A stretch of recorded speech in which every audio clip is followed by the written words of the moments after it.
l'assassiner, mais ils n'ont pas pu le faire. Et toutes ces opérations échouaient contre lui. Mais les Français ne se sont pas arrêtés là, c'est-à-dire aux attentats contre sa vie. Mais ils ont coulé systématiquement l'économie de la Guinée, tout d'abord en bloquant le franc, parce que la Guinée était aussi dans la zone CFA. Donc, qu'est-ce qu'on va faire? On va bloquer tout ce qui a comme devise venant de la Guinée. On a mis un cachet spécial dessus, de sorte que dès que l'argent de la Guinée sort de la Guinée, cet argent ne peut pas être utilisé dans les autres pays. Sékou Touré va décider de créer une monnaie. Les Français vont émettre de faux monnaies pour inonder le pays et couler ainsi également ce projet, enfin cette réalisation de Sékou Touré. Sylvanus Olympio qui s'est battu durant des années pour le Togo et qui a été assassiné tout simplement parce que il s'était opposé à la France et que il avait voulu signer un accord avec la Banque de France pour sortir le Togo de la zone franc CFA et créer une autre monnaie. C'est-à-dire, il avait voulu signer cet accord le 15 janvier 1963. Le 13 janvier, il a été assassiné. Donc, quand il a été assassiné, on n'a même pas autorisé que son corps puisse reposer au Togo. Son corps repose au Bénin. Et depuis lors, bon, son corps continue d'être au Bénin jusqu'à présent. Ouais. Voilà, comme je vous l'ai dit, le général de Gaulle. C'est lui, vous pouvez noter ça, vous pouvez aller vérifier au journal officiel. Le voilà, celui qui a créé le franc CFA. Et à partir de là, se dégage des privilèges. Le franc CFA se fabrique à Chamalières, notez-le, prenez-le. Vous pouvez appeler tout de suite. Comme aujourd'hui c'est samedi, sinon demain et lundi ils vont répondre. C'est là se fabrique à Chamalières le franc des colonies françaises d'Afrique. En abrégé le franc CFA.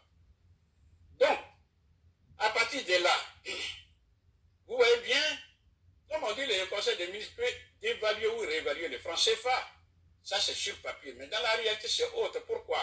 C'est ce que nous dit le ministre français, le premier ministre français, en la personne de M. Édouard Balladur. Il dit, par exemple, que le franc CFA n'a pas été dévalué par les Africains. Le franc CFA a été dévalué, vous le disiez avec moi, à l'instigation de la France. Voilà, c'est ça l'élément important. Mais Édouard Balladur va plus loin pour dire la monnaie n'est pas un sujet technique, mais politique qui touche à la souveraineté et à l'indépendance des nations. Et sur ce point-là, il a 1 milliard de fois raison. Pourquoi?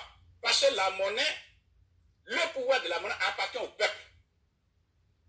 Sinon, ce sont les représentants du peuple.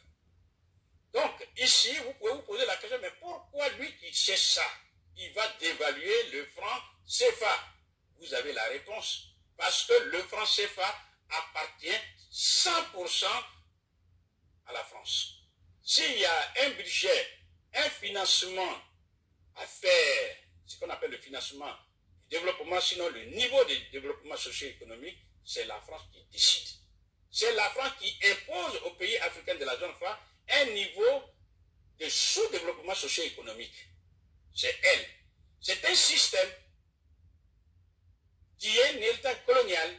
Ça nourrit la France. Quelles sont les conséquences? Il y en a plein. Mais parmi les grandes conséquences, nous pouvons dire qu'il y a un blocage de l'industrialisation des pays de l'Afrique et de la zone franc CFA depuis 1945 jusqu'à ce jour. Pourquoi? Lorsque vous voulez vous industrialiser, vous voulez acheter ce qu'on appelle les équipements industriels, etc. Et puis, si vous voulez acheter aux Américains, eux, ils n'ont pas besoin de francs CFA. Ils ont besoin du dollar. On est d'accord? Alors, pour mémoire, comme le milieu est toujours hétérogène, on appelle devises toutes les monnaies du monde, sauf la monnaie du pays. Ça va? C'est ça qu'on appelle devises. Donc, si vos devises, c'est quand vous vendez, quand les Africains vendent à l'extérieur, qu'ils sont bloqués et qu'ils donnent leur devis à la France, ça veut dire objectivement, mathématiquement, scientifiquement, ils ne peuvent pas importer des biens d'équipement. Donc, ils ne peuvent pas s'industrialiser, ils ne peuvent pas transformer les matières premières chez eux. Et comme ils ne peuvent pas s'industrialiser, eh bien, tout naturellement, ils restent dans la pauvreté. Qu'est-ce que faisait la nazie? Il dit, vous, la France, apportez-nous les biens dont nous avons besoin. Et en contrepartie, on crédite votre camp, mais un signe plus. Voilà ce que nous dit M. Jean Boissonnat, brillant et journaliste, mais il n'est pas cité ici en tant que tel. Il est cité parce qu'il est membre du comité monétaire de la Banque de France. Regardez ce qu'il dit.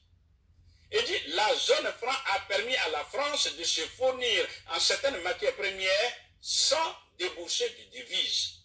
Ça dit, ne paie pas. Pour mémoire, lorsque le Ghana va à la France est obligée de puiser dans ses réserves des devises pour payer le Ghana. Si la France veut achète des biens, par exemple, au Nigeria, ou du moins à tous les autres pays du monde, qui ne sont pas membres de la zone franc, elle prend les devises et elle les paye. En ce qui concerne les 15 pays d'Afrique francophones de la zone franc CFA, sans débourser de devises, elle prend seulement son signe plus, elle les crédite. Voilà le système. Et je dis, bah oui, mais depuis que l'Afrique est libre, il n'y a plus de colonies en Afrique. Vous m'avez dit non. Il y a toujours. Et la colonisation n'est plus là, mais elle est toujours. Elle est là. Elle est là. Elle est dans la tête, mais elle est aussi économique. Elle est largement économique. Il suffit de penser au système du CFA qui est un racket d'une... S'il n'y avait plus de CFA, moi je ne suis pas sûre que la France elle ferait ça quand elle se tiendra en Afrique. Il faudrait peut-être que les Français dits de souche qui nous mettent sur des strapontins identitaires et qui nous disent que nos nationalités françaises sont des nationalités élastiques et puis on peut nous l'enlever, etc. Et qui disent à nos enfants qu'ils ne sont pas tout à fait d'ici, qu'ils les violentent sans cesse. Il faudrait peut-être leur dire que si l'Afrique arrêtait de nourrir la France elle ferait moins le malin. Moi je dis elle emprunterait de l'argent à la Grèce, la Grèce actuelle. Et là, moi, j'aimerais avoir votre avis sur ce qu'on appelle le grand homme, puisque c'est la grande référence politique française. Tout le monde se réclame de Gaulle, on est tous gaullistes, c'est souvent ce que les hommes politiques... Bon, en tout cas, certains hommes politiques... voilà. Moi, j'aimerais connaître votre réaction. Comment vous voyez ce personnage? Je vais être un peu iconoclaste, je pense. Vous pouvez. Déjà, je reviens quand j'étais petite. Je me suis toujours demandé pourquoi on chantait les louanges d'un monsieur qui n'était pas sur le front de la guerre. C'est très personnel. Je me disais pourquoi le général de Gaulle n'est pas le général Leclerc, puisqu'on me disait que le général Leclerc, lui, il avait été au combat. Donc, je ne comprenais pas trop. On m'a dit qu'il a fait de la résistance depuis l'Angleterre. Bon. Nous savons que le général de Gaulle, qui est une figure tutélaire ici, qui a certainement des qualités, et qui est grand au moins par la taille. Oui. Le général de Gaulle, qui donc se battait contre une occupation, n'avait aucun scrupule à occuper ailleurs. Donc, je ne peux pas avoir une admiration pour quelqu'un qui méprisait autant les miens, je ne peux pas.